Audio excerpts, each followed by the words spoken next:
Hello everybody, welcome back. Up Front Off-Road here, and today I'll be going over the 5 reasons why you should consider buying a Jeep TJ. Now, of course, these are just my opinion, yours may differ, and if that does, that's okay. So, the first thing I'll get into it is, this is a 1998 Jeep TJ, so that would make it just turning 25 years old.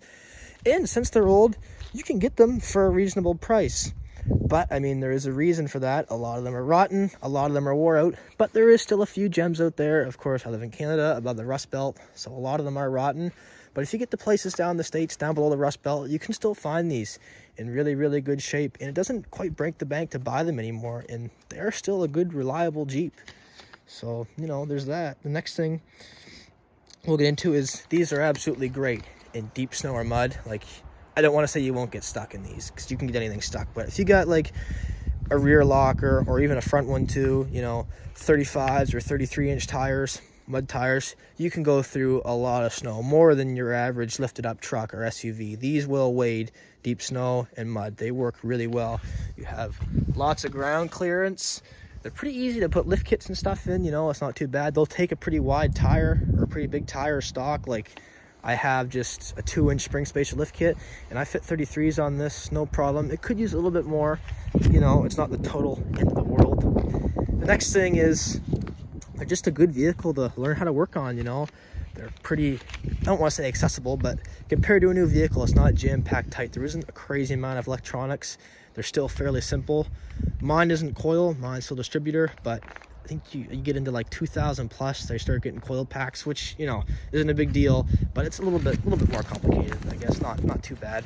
But the other thing too that leads into that is, since a lot of them are getting wore out and starting to rust, just a lot of parts available, like you can get parts for these cheap, If you get one of these, I would highly recommend looking for a parts Jeep, one that's similar year as yours or the same year. So that way, if you need this or that, instead of going paying $20, $30, $50, $100 at the oil supply, you can just run over and look in that Jeep, and maybe you're in luck and it's not ruined. You take it off, put it on.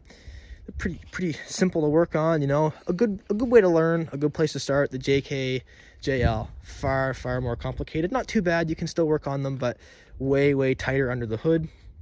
And the next thing is, these are really sought after. So they have an absolute crazy amount of aftermarket support. You can pretty much buy anything under the sun for these. You can buy, new remanufactured frames, new bodies, hoods, fenders, windshield, anything under the sun for lift kits, bumpers, tires. You can even buy like front and rear ends for them. You can buy Dana 44s for them, front and rear lockers, like pretty much you name it.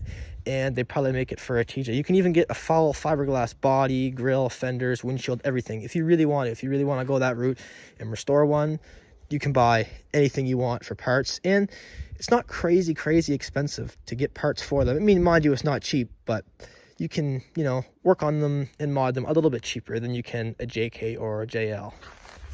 And the next thing, the final thing that we're going to go over is they just look good, like some people say the TJ is the last real Jeep.